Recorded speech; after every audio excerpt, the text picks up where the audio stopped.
এত মেহেরবান আল্লাহ তাআলা। আল্লাহকে ডাকলে আল্লাহ রাব্বুল আলামিন সব সময় ডাকে সাড়া দেওয়ার জন্য কি প্রস্তুত।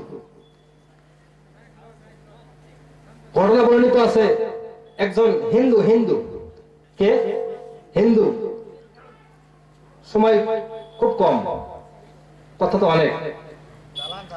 একজন হিন্দু তার জীবনের 60-70 বছর মন্দিরে বসে সনম সনম বলে ডাকছে। কি বলে ডাকছে? সনম সনম সনম সনম জিকির করছে। সনম সনম জিকির করতে করতে, সনম মানে মূর্তি, কি সনম মানে কি মূর্তি, সনম সনম সনম বলে 70-80 বছর ডাকছে। জীবনে 70-80 বছর সনম বলে কাটাই দিছে। হঠাৎ করে একদিন তার মুখ দিয়ে ভুলক্রমে সনমের জায়গায় সমাদ বের হয়েছে। কি হয়েছে? সমাদ কার নাম? কথা বলেন, সমাদ কার নাম? আল্লাহ রাব্বুল আলামিনের নাম। তার জীবনে 70-80 বছর সনম বলে কাটাই দিছে। একদিন ভুলক্রমে তার মুখ দিয়ে যখন সমাদ শব্দ বের হয়েছে, আল্লাহ রাব্বুল আলামিন ডাক দিয়ে বলেছেন, বান্দা কি প্রয়োজন কও, বান্দা বলো তোমার প্রয়োজন কি, আমি আল্লাহ রাব্বুল আলামিন উপস্থিত। এটা এবং গায়েব থেকে আওয়াজ আসছে, বান্দা আমি উপস্থিত, তোমার কি প্রয়োজন বলো। এই ব্যক্তি বলতেছে 70-80 বছর সনম বলে ডাকলাম, একদিন জবাব পাইলাম না, একদিন ভুলক্রমে সমাদ বলে ডাক দিয়েছে, আল্লাহ রাব্বুল আলামিন ডাক দিয়েছে, আল্লাহ রাব্বুল আলামিন ডাকে সাড়া দিয়েছে। সুতরাং সত্য ধর্মটাই, যে ধর্মের রব সমাদ, যে ধর্মের রবকে সমাদ, ওটাই সত্য ধর্ম। সনামের ধর্ম কি নয়, সত্য নয়। সুতরাং ওই ব্যক্তি কি হয়ে গেছে? মুসলমান হয়ে গেছে। তো আল্লাহ রাব্বুল আলামিন খুব দয়াবান। সোজা কথা বলতেছিলাম, জান্নাতে যেতে হলে দুটা পুঁজি লাগবে। কয়টা? দুইটা পুঁজি লাগবে। 1 নম্বরে ঈমান, 2 নম্বরে আমাল। ঈমান একটা এমন দামি জিনিস, ঈমান এমন দামি, আমরা আজকে ঈমানকে খুব নগণ্য মনে করি। আজকে আমাদের ঈমানের দাম 4 পয়সাও নয়। কয় পয়সাও নয়? 4 পয়সাও নয়। আমার ঈমান আমি যেখানে সেখানে বিক্রি করে দেই, আমার ঈমান আমি যেখানে সেখানে ফালাই দেই। আমার ঈমান আছে কিনা আমি লক্ষ্য করি না, আমার ঈমানের যাচাই আমি করি না। কিন্তু ঈমান এত দামি, এত দামি, উলামায়ে কেরাম বলছেন কিয়ামতের দিবসে, কিয়ামতের দিন যখন হিসাব নিকাশ নেওয়া হবে, হিসাব নিকাশ করা হবে, আল্লাহ রাব্বুল আলামিন যখন হিসাব করবে, যখন নেকি বদিকে ওজন করবে আল্লাহ রাব্বুল আলামিন, যখন আল্লাহ তাআলা আমার নেক আমাল বদ আমলের ওজন করবে, তখন উলামায়ে কেরাম বলছেন যারা কাফের বেঈমান তাদের আমলনামা ওজন হবে একবার। কয়বার? কথাগুলো বুঝবেন। তাদের আমলনামা ওজন হবে কয়বার? একবার। আর যারা ঈমানদার হবে তাদের আমলনামা ওজন হবে 2 বার। কয়বার? 2 বার। বুঝেন? যারা বেঈমান কাফের তাদের আমলনামা ওজন করা হবে, তারা সারা জীবনে যত ভালো কাজ করেছে সব ভালো কাজগুলো এক পাল্লায় দেওয়া হবে। আর আল্লাহ রাব্বুল আলামিনের প্রতি ঈমান আনে নাই, আল্লাহ রাসূলকে মানে নাই, এই যে আল্লাহকে না মানার গুনাহ, শিরকের গুনাহ, এই গুনাহকে এক পাল্লায় দেওয়া হবে। তখন এই গুনার পাল্লা ভারী হয়ে যাবে আর ফয়সালা হয়ে যাবে, এই ব্যক্তি চিরতরে জাহান্নামী। কি ভাই? চিরতরে জাহান্নামী। তাহলে যে বেঈমান তার আমলনামা ওজন কবার হবে একবার। প্রথমবারে ওজনে তার শিরকের গুনাহ ভারী হয়ে যাবে এবং তার জন্য ফয়সালা হয়ে যাবে, এই ব্যক্তি চিরতরে জাহান্নামী। কি? চিরতরে জাহান্নামী, চিরস্থায়ী জাহান্নামী। পক্ষান্তরে একজন ঈমানদারের আমলনামা ওজন হবে কয়বার? 2 বার। প্রথমবারে তার জীবনে যত বদ আমল আছে, জীবনে যত গুনাহ করেছে, যত খারাপ কাজ করেছে, সমস্ত গুনাহগুলো এক পাল্লায় দেওয়া হবে। আরেক পাল্লায় আল্লাহ রাব্বুল আলামিনকে বিশ্বাস করেছে, আল্লাহর প্রতি ঈমান এনেছে, আল্লাহ রাসূলের প্রতি ঈমান এনেছে, এই ঈমান আনার যে সওয়াব, এই সওয়াবকে এক পাল্লায় দেওয়া হবে। আর तमाम জিন্দেগীর গুনাহকে এক পাল্লায় দেওয়া হবে। এরপরে ওজন করার পরে এই যে ঈমান আনেছে, এই ব্যক্তি আল্লাহকে বিশ্বাস করেছে, আল্লাহ রাসূলকে বিশ্বাস করেছে, এই যে সওয়াবটা আছে, এই সওয়াবের পাল্লা ভারী হয়ে যাবে, সওয়াবের পাল্লা ভারী হয়ে যাবে। ফায়সালা হয়ে যাবে, এ ব্যক্তি চিরস্থায়ী জাহান্নামী নয়। কি চিরস্থায়ী জাহান্নামী নয়। এখন এ ব্যক্তি ক্ষণস্থায়ী জাহান্নামী হবে কিনা, এজন্য তার বাকি আমল আবার একবার ওজন করা হবে, তার গুনাহ এবং নেক আমলের মাঝে ওজন করে এরপরে ফায়সালা হবে ক্ষণস্থায়ী সে জাহান্নামী হবে কিনা। তাহলে ঈমান কত বড় দামি জিনিস চিন্তা করেন। আপনি যদি জীবনে এক ওয়াক্ত নামাজও না পড়েন, একদিনও যাকাত দেন নাই, জীবনে হজ করেন নাই, জীবনে কোনো ভালো কাজই করেন নাই, কিন্তু আপনার ঈমানকে হেফাজত করেছেন, কি ঈমানের হেফাজত করেছেন। এই ঈমানের হেফাজত করার কারণে কঠিন কিয়ামতের দিবসে যদিও আপনাকে জাহান্নামের সাজা কাটতে হবে নামাজ না পড়ার কারণে, হজ না করার কারণে, যাকাত না দেওয়ার কারণে আপনাকে জাহান্নামের আগুনে জ্বলতে হবে, কিন্তু আপনি চিরস্থায়ী জাহান্নামী হবেন না, একদিন না একদিন জান্নাতে যাবেন। কোথায় যাবেন? একদিন না একদিন জান্নাতে যাবেন। বদল কিসের বদলতে? ঈমানের বদলতে। কিন্তু এই ঈমানকে যদি আপনি দুনিয়াতে বরবাদ করে যান, আপনার ঈমানকে নষ্ট করে যান, 4 পয়সা দিয়ে আপনার ঈমানকে বিক্রি করে যান, রাস্তায় ফেলে দিয়ে যান আপনার ঈমানকে, চিরস্থায়ী জাহান্নামী হওয়া লাগবে আপনাকে, জান্নাতে কোনোদিন যাওয়া যাবে না। তাহলে বোঝা গেল ঈমানটা কত দামি, ঈমানটা কত দামি।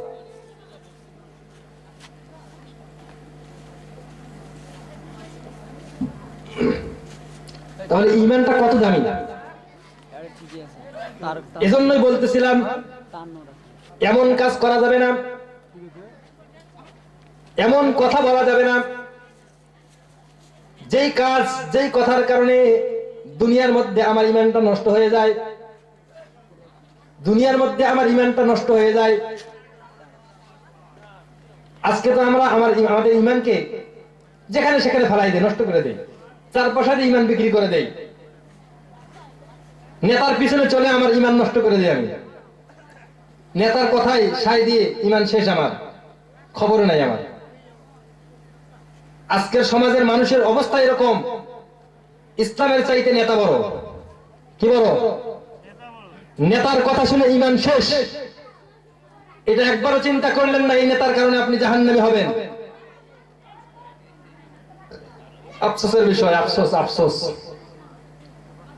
ঈমানের দিকে খেয়াল করেন, ঈমানের দিকে খেয়াল করেন। ঈমান নিয়ে কবরে যান, ঈমান ছেড়ে যায়েন না, ঈমান ছেড়ে কবরে যায়েন না, নাজাত পাওয়ার কোনো বুদ্ধি নাই।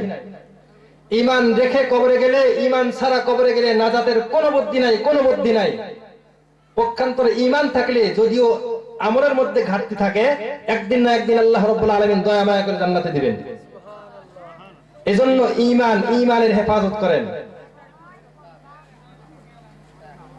একটু বুঝে একটু কথা বলি।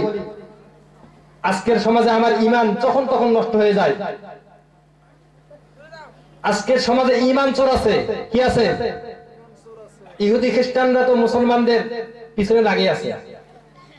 আল্লাহ রাব্বুল আলামিন বলেন, লাতাজিদান্না আশাদ্দান নাসি আদাওয়াতাল লিল্লাযিনা আমানুল ইয়াহুদা ওয়াল্লাযিনা আশরাকু। লাতাজিদান্না আশাদ্দান নাস, মানুষের মধ্যে মুসলমানদের জন্য সবচেয়ে বড় দুশমন হলো ইহুদি আর খ্রিস্টানরা।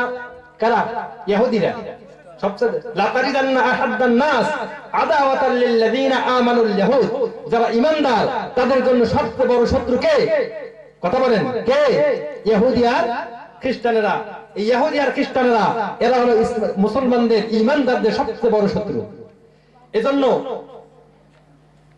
আশ্চর্যের কথা একটা হলো, ইহুদি খ্রিস্টানেরা আমার আপনার নবীকে কেমন চিনত জানেন? আমি আপনি যেরকম চিনি না, আমার আপনার চাইতে বেশি চিনত যে ইনি আখিরাত জামানাত পয়গম্বররা চিনত। আল্লাহ রাব্বুল আলামিন বলেন, ইয়ারিফুনাহু কামা ইয়ারিফুনা আবনাআহুম। পিতা যেমন তার পুত্রকে চেনে, বাপ যেমন বেটাকে চেনে, বাপ যেমন সন্তানকে চিনতে ভুল করে না, ঠিক তেমনি এই ইহুদি জাতি, খ্রিস্টান জাতিরা আমার আপনার নবীকে চিনেছে, তারপরও ঈমান আনে নাই। আল্লাযীনা ইয়ারিফুনাহু কামা ইয়ারিফুনা আবনাআহুম। নিজের সন্তানের মতো চিনেছে। নিজের সন্তানকে যখন যেমন বাপ চিনতে ভুল করে না, তেমনি ইহুদি খ্রিস্টান আমার রাসূলকে চিনতে ভুল করে নাই, ইনি আখিরে জামানার পয়গম্বর, চিনতে ভুল করে নাই, ঈমান আনে নাই। তারপরে কেন বলছে বনি ইসমাইলে কেন আসলো, বনি ইসরাইলে কেন হলো না? জিদ কি জিদ, আমাদের বংশে কেন নবী হলো না, বনি ইসমাইলে কেন হলো? এই জিদে তারা নবীকে মানে না, অথচ তারা আমাদের চাইতে বেশি ভালোভাবে চেনে। কে বলছে? আল্লাহ তাআলা বলছে ইয়ারিফুনাহু কামা ইয়ারিফুনা আবনাহুম।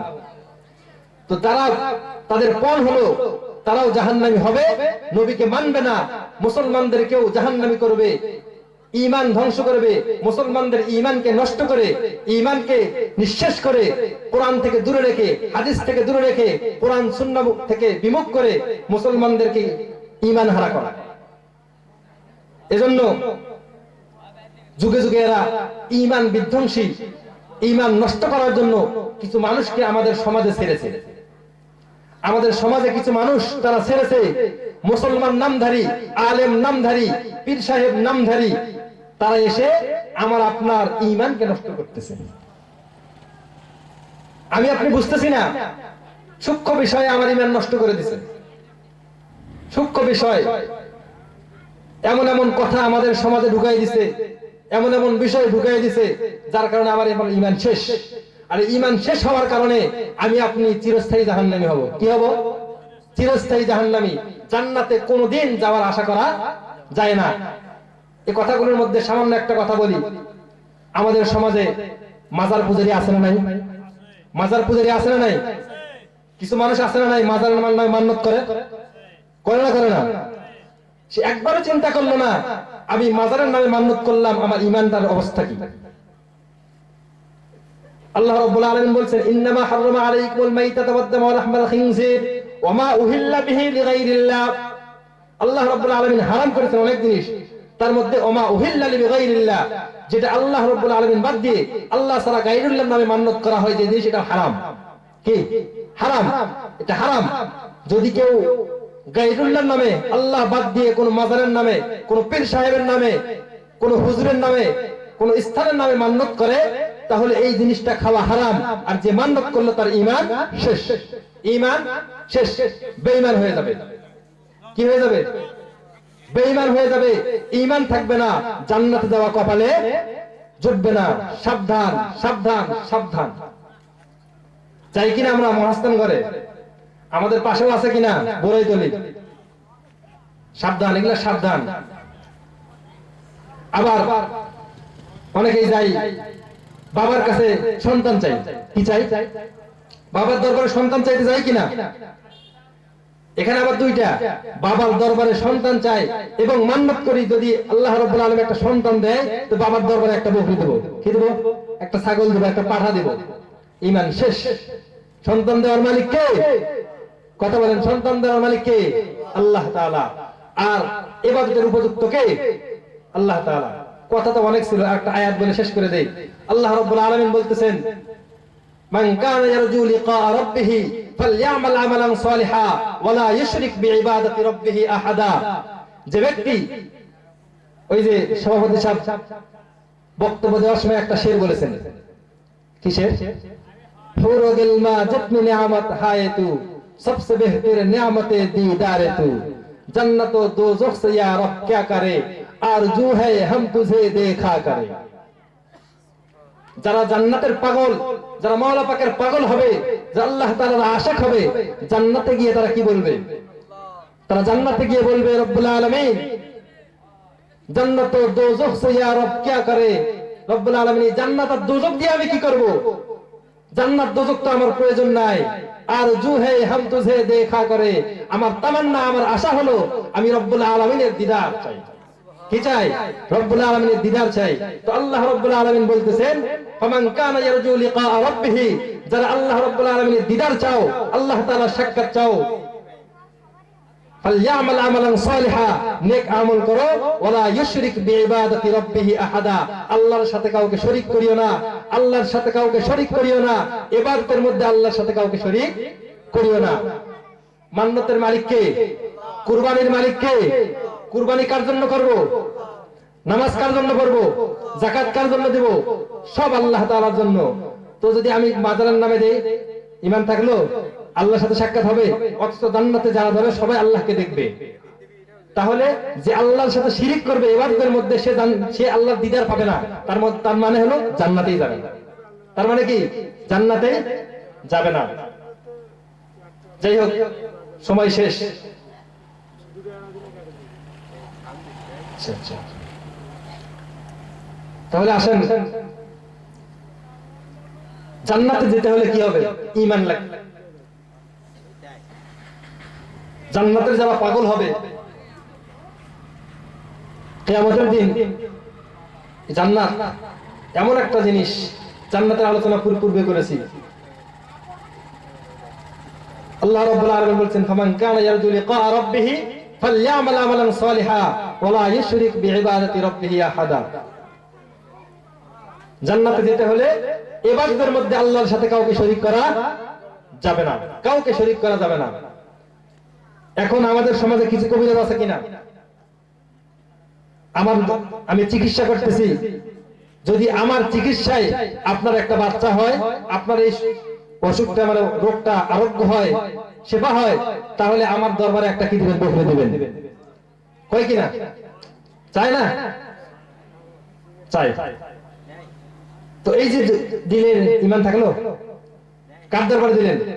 দিতে হবে কার দরবারে? আল্লাহর দরবারে দিতে হবে, আল্লাহ তাআলার জন্য দিতে হবে। কোন পীর সাহেব, কোন মাজার, কোন স্থান কাউকে দেওয়া যাবে না। দিব কার নামে? আল্লাহ তাআলার নামে। এরকম আরো অনেক কথা আছে। ইহুদি খ্রিস্টানদের চাল আমরা বর্তমান সমাজে শুনি, বাল্য বিবাহ। কি কথা বলেন? বাল্য বিবাহ এটা একটা সূক্ষ্ম বিষয়, আমার আপনার ঈমান হরণ করার জন্য। কিসের জন্য? বুঝেন কথাটা। আজ থেকে বহুদিন আগে এই স্লোগানটি তৈরি হয়েছে, বাল্য বিবাহ, বাল্য বিবাহ, বাল্য বিবাহ। এই বাল্য বিবাহ বলতে বলতে বাল্য বিবাহ এক সময় মুসলমানদের মস্তিষ্কের মধ্যে এত খারাপ বিষয় হয়ে যাবে, একটা খারাপ বিষয়ে উপনীত হবে। কি হবে? এই বাল্য বিবাহটা মুসলমানের মস্তিষ্কের মধ্যে খারাপ বিষয় হবে, মানে বাল্য বিবাহ খুব জঘন্য কাজ হয়ে যাবে। যখন এই বাল্য বিবাহটা জঘন্য কাজ হয়ে যাবে, ইহুদি খ্রিস্টানরা, আমার আপনার আগামী প্রজন্ম, আমার আপনার আদরের সন্তানরা, আগামী প্রজন্ম যারা আসবে, তাদের কাছে যখন বাল্য বিবাহটা খারাপ জিনিস, খারাপ কাজে পরিণত হয়ে যাবে, তারা পৃষ্ঠা উল্টে দিয়ে, একটা পৃষ্ঠা উল্টে দিয়ে আমার আপনার সন্তানদেরকে বুঝাবে, দেখেন তোমার নবী মুহাম্মদ কত খারাপ ছিল, নাউযুবিল্লাহ, 6 বছরের মেয়েকে বিয়ে করেছে। কথাটা বুঝতেছেন আমার আপনারা? তখন যখন আমার আপনার সন্তানদের মস্তিষ্কের মধ্যে আসবে বাল্য বিবাহ খারাপ, আর এই খারাপ কাজটি কে করেছে? নাউযুবিল্লাহ, কে করেছে? মুহাম্মদ রাসূলুল্লাহ। তো এটা ধর্ম ঠিক? আমার আপনার সন্তানকে বুঝাবে এই ধর্ম কি ঠিক? তখন যদি আমার আপনার সন্তানটা এই কথাটা বিশ্বাস করে, বাল্য বিবাহ করে আমার নবী খারাপ কাজ করেছে, ঈমান থাকবে? ঈমান থাকবে? আজীব ব্যাপার, শেষ ঈমান। কিন্তু আমি বুঝতেই পারবো না আমার ঈমানটা নষ্ট হয়ে গেল। সূক্ষ্ম কৌশল এটা।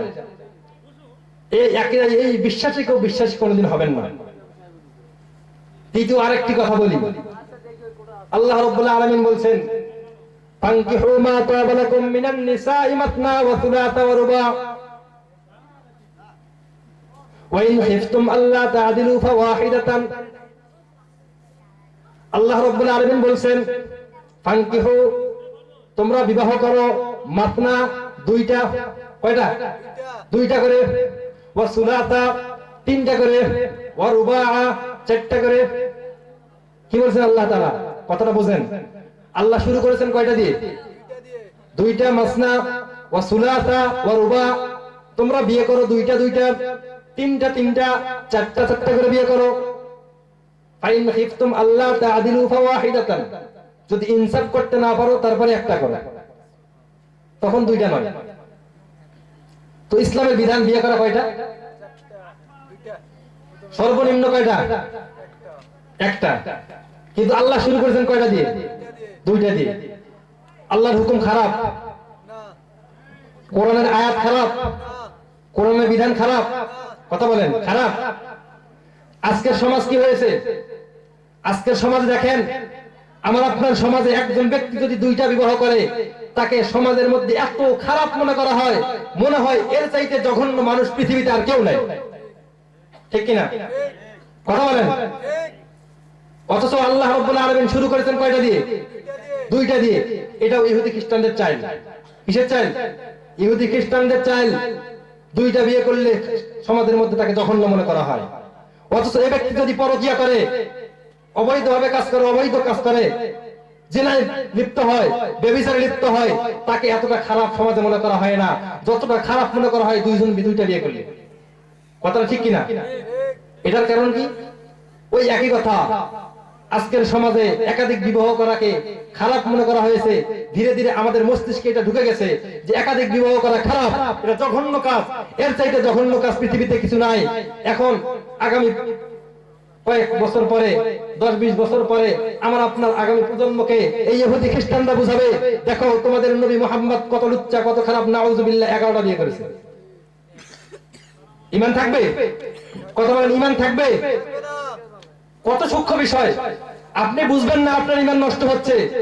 এই ইহুদি খ্রিস্টানরা সূক্ষ্ম কৌশলে আমার আপনার ঈমানকে নষ্ট করতেছে, আমি আপনি বুঝতেই পারবো না, বুঝতেই পারবো না।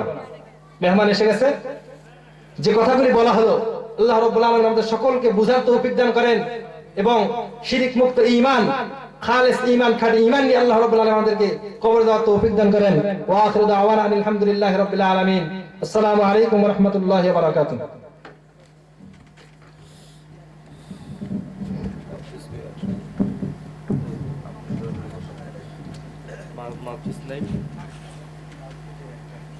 একটাই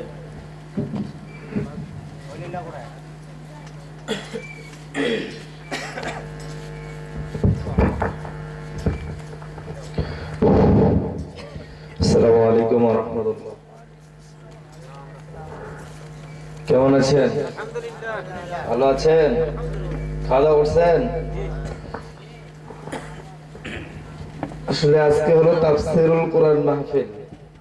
তাফসীরুল কোরআন মাহফিল শুনতে আসছি, কিন্তু সামনে ফাঁকা জায়গা রেখে বসছি।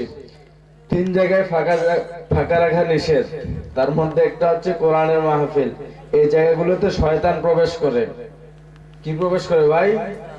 শয়তান প্রবেশ করে। এই জন্য শয়তানকে প্রবেশ করানো যাবে না। শয়তান শুধু খোঁচাবে যে যান, বের হয়ে যান, বের হয়ে যান। কি শুনবেন? এজন্য একটু কষ্ট দিব, মেহেরবানি করে সামনে আগায় বসেন। আমাদের কাঙ্ক্ষিত মেহমানগণ সব আপনাদের মাঝে উপস্থিত। আলহামদুলিল্লাহ কবেন না? আপনাদের মাঝে আসবে, আপনাদেরকে কিছু কথা শোনাবে, আপনারা প্রাণ ভরে শুনবেন ইনশাআল্লাহ।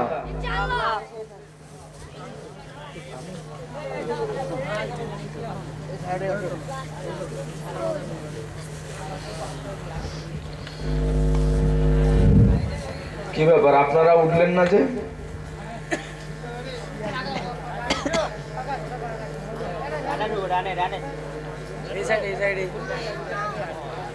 শোনেন, আপনারা জায়গা পরিবর্তন করতেছেন না, এই কাল কিয়ামতের ময়দানে এই জায়গাটা কিন্তু সাক্ষী দেয়া দিবে। আল্লাহর দরবারে এই জায়গা সাক্ষী দেয়া দিবে। আল্লাহর কোরআনের সম্মানার্থে আপনাদেরকে অনুরোধ করবে, একটু ফাঁকা জায়গাগুলো পূরণ করে বসেন। এ পর্যায়ে আপনাদের সামনে কোরআন ও হাদিস থেকে মহামূল্যবান আলোচনা পেশ করবেন আজকের মাহফিলের দ্বিতীয় বক্তার সফর সঙ্গে হযরত মাওলানা মোহাম্মদ জহুরুল ইসলাম জিহাদি। আমি হযরতকে তেনার আলোচনা রাখার জন্য বিশেষভাবে অনুরোধ করছি।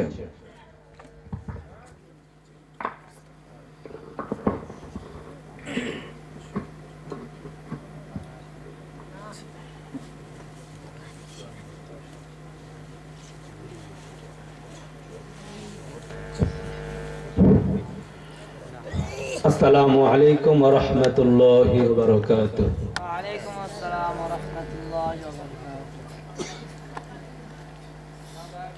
আউযু বিল্লাহি মিনাশ শাইতানির রাজীম। বিসমিল্লাহির রাহমানির রাহিম। ইন্নাল্লাহা ওয়া মালাইকাতাহু يصلون على النبي يا أيها الذين آمنوا صلوا عليه وسلموا تسليما اللهم صل على سيدنا مولانا محمد وعلى آل سيدنا শাফিআনা মুহাম্মদ। আলহামদুলিল্লাহ, সমস্ত প্রশংসা মহান রব্বুল আলামিনের দরবারে, যিনি আমাদেরকে এমন একটি ক্রান্তিকাল মুহূর্ত থেকে আমাদেরকে তাফসীর কোরআন মাহফিলে উপস্থিত হওয়ার তৌফিক দান করলেন, যে সময় আজকে সারা পৃথিবীতে মুসলমানদের উপর জুলুম চলছে, ঠিক কিনা? এই মুহূর্ত থেকে আল্লাহ রব্বুল আলামিন আমাদেরকে কোরআনের মাহফিলে আসা এবং বসার তৌফিক দান করেছেন। সেই রবের দরবারে শুকরিয়া আদায় করি, সকলে বলি আলহামদুলিল্লাহ। দরুদ তাসলিম বর্ষিত হোক মানবতার মুক্তির দিশারি, যিনি আমাদের জন্য আদর্শ মডেল, সেই বিশ্বনবীর প্রতি সকলে আমরা দরুদ এবং সালাম প্রেরণ করি, সকলে বলি সাল্লাল্লাহু আলাইহি ওয়াসাল্লাম। সম্মানিত হাজিরিন, আমার সময় দ্বিতীয় বক্তা আসা আগ পর্যন্ত, তো এই জন্য অল্প সময় গুরুত্বপূর্ণ কিছু কথা বলবো, আপনারা সকলে কান খাড়া করে শুনবেন। তো আল্লাহ রাব্বুল আলামিন কোরআন কারিমে ঘোষণা করে দিয়ে বলেছেন, ইউরিদুনা লিতুফিউ নূরাল্লাহি বিআফওয়াহিহিম ওয়াল্লাহু মুতিম্মু নূরিহি ওয়ালাউ কারিহাল কাফিরুন।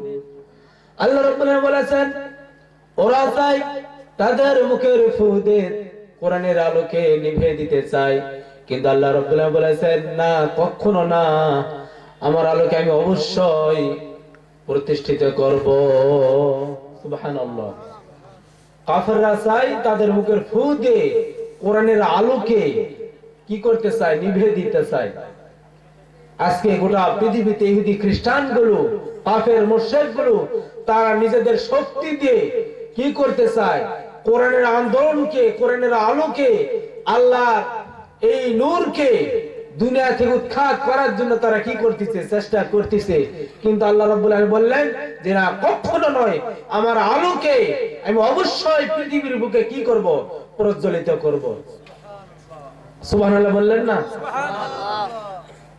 এটি কারো আদা? আল্লাহ রাব্বুল আলামিনের। আজকে পৃথিবীতে যত জুলুম নির্যাতন আসুক না কেন, এই জুলুম নির্যাতন আজকে নতুন নয়। পৃথিবীতে যত নবী রাসূল এসেছেন, সকলের উপর এই একই ভাবে জুলুম নির্যাতন এসেছে, আসবে, এটি স্বাভাবিক। তো আল্লাহ রাব্বুল আলামিন এই নূরকে প্রতিষ্ঠিত করার জন্য, এই দ্বীনকে প্রতিষ্ঠিত করার জন্য আল্লাহ রাসূল সাল্লাল্লাহু আলাইহি ওয়াসাল্লাম তিনি পৃথিবীতে এসেছেন, এটি তার মূল উদ্দেশ্য। আল্লাহ রাব্বুল আলামিন কোরআন কারীমের মধ্যে ঘোষণা করে দিয়ে বলেছেন, ওয়াল্লাযী আরসালা রাসূলাহু বিল হুদা ওয়া দীনিল হাক্কি লিইযহিরাহু আলাদ-দীনি কুল্লিহি ওয়ালাউ কারিহাল মুশরিকুন। আল্লাহ রাব্বুল আলামিন তার রাসূলকে দ্বীনের হক দিয়ে, সত্য দ্বীন দিয়ে পৃথিবীতে পাঠিয়েছেন। এর উদ্দেশ্য হলো এই দ্বীনকে, এই কোরআনকে পৃথিবীর সমস্ত মতবাদের উপর এই দ্বীনকে বিজয় করার জন্য, ঠিক কিনা? পৃথিবীতে আল্লাহ রাব্বুল আলামিন তার রাসূলকে পাঠিয়েছেন, সত্য দ্বীন দিয়ে, হক দিয়ে পাঠিয়েছেন। এই কিতাবকে, এই দ্বীনকে পৃথিবীতে যত মতবাদ আছে, সমস্ত মতবাদের উপর এই দ্বীনকে বিজয় করার জন্যই আল্লাহ রাব্বুল আলামিন তার হাবিবকে দুনিয়াতে পাঠিয়েছেন। এটি মূল উদ্দেশ্য। তাহলে আল্লাহ রাব্বুল আলামিন তার রাসূলকে পৃথিবীতে পাঠিয়েছেন, মূল উদ্দেশ্য কি? এই কোরআনের আলোকে পৃথিবীতে যত মতবাদ আছে, যত ধর্ম আছে, সমস্ত ধর্মকে উৎখাত করে একমাত্র ইসলামকে বিজয় করার জন্যই মুহাম্মদ সাল্লাল্লাহু আলাইহি ওয়াসাল্লাম পৃথিবীতে এসেছেন। এর দ্বিতীয় কোনো কারণ ছিল না। আর এই দ্বীনকে প্রতিষ্ঠিত করার জন্য পৃথিবীতে যত নবী রাসূল এসেছেন, তারা কি করেছেন? তারা সংগ্রাম করেছেন, দ্বীনের দাওয়াত দিয়েছেন। দ্বীনের দাওয়াত দেওয়ার কারণে তারা কি করেছেন? তারা সংগ্রাম করেছেন, মোকাবেলা করেছেন। এমনকি এই সংগ্রাম, এই দ্বীনের কাজ করার কারণে আল্লাহ রাব্বুল আলামিন তাদের উপর কি করেছেন? পরীক্ষা করেছেন। আর এই দিনের কাজ করতে গিয়ে তারা কি করেছেন? সংগ্রাম করেছেন, কাফের মুশরিকদের সঙ্গে তারা জিহাদ করেছেন। এই জন্য আল্লাহ রাব্বুল আলামিন ঘোষণা করে দিয়ে বলেছেন, আর এই সংগ্রাম হবে এই দিনকে প্রতিষ্ঠিত করার জন্য। যারা সংগ্রাম করবে, লড়াই করবে দিনের পথে, তারা লড়াই করবে আল্লাহর পথে। কার পথে? যারা মুমিন হবে, যারা ইমানদার হবে, যারা আমরা নিজেদেরকে যারা মুসলমান ইমানদার হিসেবে দাবি করি, আল্লাহ রাব্বুল আলামিন তার কিতাবকে প্রতিষ্ঠিত করার জন্য এখানে কিন্তু সকলে কাজ করবে না। যারা মুমিন এরা শুধুমাত্র এই কোরআনকে আল্লাহর জন্য প্রতিষ্ঠিত করার জন্য তারা কি করবে? কাজ করবে। তারা কোথায় করবে? আল্লাহর পথে। আল্লাহ পাক বলেছেন, আল্লাযীনা আমানু ইউকাতিলুনা ফি সাবিলিল্লাহ। যারা মুমিন, যারা ঈমান এনেছে, তারা লড়াই করবে আল্লাহর পথে। ওয়াল্লাযীনা কাফারু ইউকাতিলুনা ফি সাবিলিত তাগুত। আর যারা কাফের, যারা বেঈমান, তারা তাগুতের পথে তারা কি করবে? লড়াই করবে। দেখেন তো, যারা ঈমানদার, যারা মুমিন, তারা সব সময় ইসলামের পথে, কোরআনের পথে, আল্লাহর পথে তারা কি করে? দাওয়াতি কাজ করবে, তারা আন্দোলন করবে। আর যারা কাফের, যারা বেঈমান, এরা সব সময় তাগুতের পথে তারা কি করে? লড়াই করে। এখন বলেন তো, ঈমানদার কারা? যারা আল্লাহর প্রতি ঈমান এনেছে, রাসূলের প্রতি ঈমান এনেছে, এরাই তো মুমিন, ঠিক কি না? আর যারা তাগুত, তাগুত কারা? তাগুত হচ্ছে ওই শক্তি, যে শক্তি নিজে আল্লাহর এই আইনকে অমান্য করে বসে থাকে না, বরং অন্যদেরকে আল্লাহর আইনকে অমান্য করার জন্য তারা কি করে? বাধ্য করে। যেমন যেখানে খারাপ কাজ হবে, ওই খারাপ কাজ তারা কি করবে? তারা যাবে, অন্যদেরকে আরো বলবে তোমরা যাও। এই ইসলামের, এই কোরআনের মাহফিল এখানে যারা না হয়, এই ত্যাগ শক্তি তারা কি করবে? বাধা দিবে। আর এখানে যুবকেরা যেন এই কোরআনের পথে যেন না আসতে পারে, তারা বেশি করে কি করবে? বাধ্য করবে। এরা হলো তাগুত। তাগুত শক্তি হলো শয়তান। যারা শয়তানের দল, এরাই হলো তাগুতের পক্ষে কাজ করে। আল্লাহ রাব্বুল আলামিন বলেছেন, যারা আল্লাহর পথে লড়াই করে, সংগ্রাম করে, আল্লাহ রাব্বুল আলামিন বলেছেন এদের অনেক কাজ, এর অনেক উদ্দেশ্য। আল্লাহ রাব্বুল আলামিন বলেছেন, কুনতুম খায়রা উম্মাতিন উখরিজাত লিন-নাসি তা'মুরুনা বিল মা'রুফি ওয়া তানহাউনা আনিল মুনকার। আল্লাহ রাব্বুল আলামিন বলেছেন, তোমরাই শ্রেষ্ঠতম দল, তোমরাই শ্রেষ্ঠতম উম্মত। তোমাদের উদ্দেশ্য হলো তোমরা সৎ কাজের আদেশ করবে এবং অন্যায় কাজে তোমরা বাধা দেবে।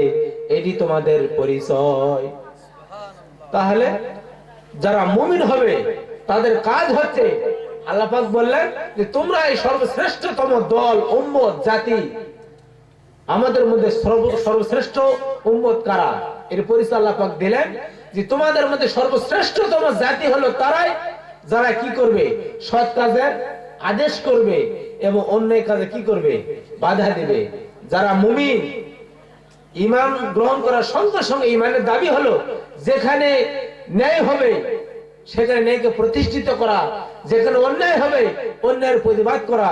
কিন্তু আজকে আমরা এমন এমন মুসলমান, এমন ইমানদার, নামধারী ইমানদার, নিজের জীবনকে বাঁচানোর জন্য নিজে বাঁচলে বাপের নাম, এমন একটি হয় যেখানে অন্যায় হয় আমরা অন্যায় কি করতে পারি না? প্রতিবাদ করতে পারি না। তো আল্লাহ রাব্বুল আলামিন এই ইমানদারের কাজ হলো তারা কি করবে? তারা সৎ কাজের আদেশ দিবে এবং অসৎ কাজের তারা কি করবে? বাধা দিবে। মুমিনের তিনটি কোয়ালিটি থাকবে। এক নম্বর, যেখানে অন্যায় হবে যদি তার শক্তি থাকে, সামর্থ্য থাকে, তাহলে কি করবে? দু হাত দিয়ে তারা সেখানে কি করবে? লড়াই করে সেখানে বাধা দিবে। যদি এটি তারা সম্ভব না হয় তাহলে মুখের দ্বারা, বক্তব্যের মাধ্যমে তারা কি করবে? মুখের দ্বারা সেখানে কি করবে? বাধা দিবে। যদি এটি সমর্থ না হয় তাহলে কি করবে? মনে মনে ঘৃণা করবে। এর নিচে ঈমানের কোন স্তর নেই। তাহলে এক নম্বর গুণ হলো যারা মুমিন হবে, যারা ঈমানদার হবে, যেখানে অন্যায় দেখবে দু হাত দিয়ে তারা কি করবে, অন্যায়ের প্রতিবাদ করবে। এর 2 নম্বর ইমানের কোয়ালিটি হচ্ছে তারা কি করবে, মুখ দিয়ে কি করবে, সেখানে হুঙ্কার দিয়ে সেখানে প্রতিবাদ করবে। আর 3 নম্বর হলো তারা কি করবে, মনে মনে ঘৃণা করবে। সমস্ত হাজিরিন, তো আল্লাহ রাব্বুল আলামিন এই আন্দোলনকে, জিহাদকে ফরজ করে দিয়েছেন। কেন দিয়েছেন? এই ইসলামকে বিজয় করতে হবে। এই ইসলাম, এই কোরআন আল্লাহ রাব্বুল আলামিন কখন নাযিল করে দিয়েছেন? আজ থেকে 1500 বছর আগে, যখন মানুষের মধ্যে কোনো কি ছিল, জাহেলিয়াতের যুগে, অন্ধকার যুগে, সেখানে আল্লাহ রাব্বুল আলামিন তার রাসূলের উপর এই 30 পারা কোরআন কি করে দিয়েছে, অবতীর্ণ করে দিয়েছে।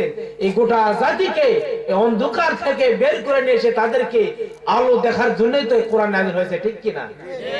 আজকে আমরা এই কোরআন কিন্তু মানুষ মারা গেলে 3 দিনে মিলাদ পড়ার জন্য আসেনি, 40 আদায় করার জন্য কোরআন আল্লাহ রাব্বুল আলামিন পৃথিবীতে পাঠাননি, মিলাদ মাহফিল অনুষ্ঠান করার জন্য এই কোরআন আল্লাহ পাক পাঠাননি। এই কোরআনের উদ্দেশ্য হলো, এই কোরআন থাকবে আজকে সংসদে, এই কোরআন থাকবে পার্লামেন্টে। এই কোরআনের কাজ হচ্ছে যে এই কোরআন দিয়ে সমাজ পরিচালনা হবে। এই জন্য আল্লাহ রাব্বুল আলামিন এই কোরআনকে পাঠিয়ে দিয়েছেন। তিনি যখন মক্কায়, যখন 13 বছর তিনি কি করেছেন, কাজ করেছেন। 13 বছর কাজ করার পর তিনি কি করেছেন, মক্কা থেকে মদিনায় হিজরত করেছেন। সেখানে তিনি কি করেছেন, ইসলামী রাষ্ট্র কায়েম করেছেন। আর সেখানে গিয়ে তিনি কি করেছেন, ইসলামী আন্দোলনের মাধ্যমে তিনি সেখানে কি করেছেন, এই দিনকে বিজয় করেছেন। আর এই দিনকে বিজয় করার জন্য আমার জিহাদের সর্বোচ্চ স্তর হলো যে সংগ্রাম করা, মোকাবেলা করা কাফেরদের, মুশরিকদের জন্য। তো আল্লাহ রাব্বুল আলামিন যারা সংগ্রাম করবে, জিহাদ করবে, আল্লাহ রাব্বুল আলামিন ঘোষণা করে দিয়ে বলেছেন, এই জিহাদের মাধ্যমে আল্লাহ পাক কি করেছে, এটি সর্বোত্তম একটা ব্যবসা। কি একটা ব্যবসা? আল্লাহ রাব্বুল আলামিন বলেছেন, ইয়া আইয়ুহাল্লাযীনা আমানু হাল আদুল্লুকুম আলা তিজারাতিন তুনজিকুম মিন আযাবিন আলীম। আল্লাহ রাব্বুল আলামিন বলেছেন, আমি কি তোমাদেরকে এমন একটি ব্যবসার কথা বলবো না যে ব্যবসা করলে তোমরা জাহান্নাম থেকে মুক্তি পাবে? সেই ব্যবসা হলো তুমিনুনা বিল্লাহি ওয়া রাসূলিহি ওয়া তুজাহিদুনা ফি সাবিলিল্লাহ বিআমওয়ালিকুম ওয়া আনফুসিকুম যালিকুম খায়রুল লাকুম ইন কুনতুম তা'লামুন। আল্লাহু আকবার। আল্লাহ রাব্বুল আলামিন বলেছেন যে তোমরা আল্লাহ এবং তার রাসূলের প্রতি ঈমান আনবে এবং তোমাদের জান এবং মাল দিয়ে তোমরা কি করবে, সংগ্রাম করবে। এটি তোমাদের জন্য সর্বশ্রেষ্ঠ, এটি তোমাদের জন্য ভালো। যদি তোমরা বোঝো তাহলে এই জিহাদের মাঝে এটি একটা সর্বোত্তম একটা কি ব্যবসা। আল্লাহ পাক বললেন, আমি কি তোমাদেরকে এমন একটি ব্যবসার কথা বলবো না যে ব্যবসা করলে তোমরা কি হবে, জাহান্নাম থেকে মুক্তি পাবে? বলেন তো, নামাজ পড়লে আপনি জাহান্নাম থেকে মুক্তি পাবেন, জান্নাতে যাবেন, এমন কোন ইবাদত আছে যা ডাইরেক্ট আল্লাহ পাক বলেছেন এই কাজটা করলে তোমরা জান্নাতে যাবে, জাহান্নাম থেকে তোমাদেরকে আল্লাহ পাক কি করবেন, মুক্তি দিবেন? এমনটি কোন ইবাদতের কথা আল্লাহ পাক বলেন। শুধুমাত্র একমাত্র আল্লাহর পথে লড়াই করার জন্য আল্লাহ পাক বলেছেন যে এমন একটি ব্যবসা, যে ব্যবসা করলে তোমরা জাহান্নাম থেকে মুক্তি পাবে। সেই ব্যবসার মূলধন হচ্ছে তুমিনুনা বিল্লাহি ওয়া রাসূলিহি, তোমরা আল্লাহর প্রতি ঈমান আনবে, রাসূলের প্রতি ঈমান আনবে এবং তোমাদের জান এবং মাল দিয়ে আল্লাহর রাস্তায় সংগ্রাম করবে। এই জান মাল দিলে আল্লাহ রাব্বুল আলামিন আমাদের কি করবেন, জাহান্নাম থেকে কি করবেন, মুক্তি দিবেন। আর মুক্তি দেওয়ার পাশাপাশি আল্লাহ পাক বললেন আমি তোমাদেরকে জান্নাত দেব। আল্লাহ রাব্বুল আলামিন বলেছেন সূরা তাওবার 111 নম্বর আয়াতে আল্লাহ পাক বলেছেন, ইন্নাল্লাহা আশতারা মিনাল মুমিনিনা আনফুসাহুম ওয়া আমওয়ালাহুম বিআন্না লাহুমুল জান্নাহ। আল্লাহ পাক বলেছেন আমি মুমিনদের কাছ থেকে তাদের জান এবং মাল ক্রয় করে নিয়েছি জান্নাতের বিনিময়ে। তাদের কাজ হচ্ছে তারা সংগ্রাম করবে, লড়াই করবে, সেই লড়াই ময়দানে তারা মরবে এবং তাদেরকে মারবে। তাহলে আল্লাহ পাক বললেন যে আমি মুমিনদের কাছ থেকে তাদের জান এবং মাল ক্রয় করে নিয়েছি কিসের বিনিময়ে? জান্নাতের বিনিময়ে। এখানে 4টি কাজ। 1 নম্বর হলো এখানে ক্রেতা বিক্রেতা এবং মূলধন, এই মূলধনের মাধ্যমে আল্লাহ রাব্বুল আলামিন আমাদের কি দিবেন? জান্নাত দিবেন। তাহলে আমরা যারা মুমিন আমরা কি বিক্রি করব? আমরা বিক্রেতা, আর আল্লাহ রাব্বুল আলামিন হলো ক্রেতা। আমরা বিক্রি করব আমাদের জান এবং মাল। আল্লাহ রাব্বুল আলামিন আমাদের কাছ থেকে এই মাল এবং জান ক্রয় করে নেবেন, এর বিনিময়ে আল্লাহ রাব্বুল আলামিন আমাদের কি দিবেন? জান্নাত দিবেন। এটা আল্লাহ রাব্বুল আলামিন ওয়াদা করেছেন, প্রতিশ্রুতি তিনি দিয়েছেন। তাহলে আমাদের কাজ হলো যে এই জান্নাত পাওয়ার, জানমাল দেওয়ার সর্বোত্তম মাধ্যম হলো আল্লাহর রাস্তায় সংগ্রাম করা। যখন বদর ময়দানে 17ই রমাদান আল্লাহ রাব্বুল আলামিন বিষ্ণু সাল্লাল্লাহু আলাইহি সাল্লাম ইসলামের সর্বশ্রেষ্ঠ মহাযুদ্ধ হলো বদরের যুদ্ধ, ঠিক কিনা? 17 রমাদান সেখানে যুদ্ধ হয়েছে। সেখানে 313 জন মুসলমান, 313 জন সৈনিক মুজাহিদ তারা কি করেছে? 1000 কাফেরদের সঙ্গে তারা মোকাবেলা করে ইসলামকে বিজয় প্রান্তরে তারা পৌঁছে দিয়েছেন। সেখানে আল্লাহ রাব্বুল আলামিন রাসূল সাল্লাল্লাহু আলাইহি সাল্লাম তিনি চিন্তা করলেন এটি এমন একটি যুদ্ধ যে যুদ্ধে পিতা এবং পুত্রের মধ্যে লড়াই হবে, আত্মীয় স্বজনের মধ্যে লড়াই হবে। আল্লাহ রাসূল সাল্লাল্লাহু আলাইহি সাল্লাম তিনি চিন্তা করলেন এরকম সাহাবে কেরামগুলো তারা কি আছেন, তারা বসে আছেন মসজিদে নববীতে।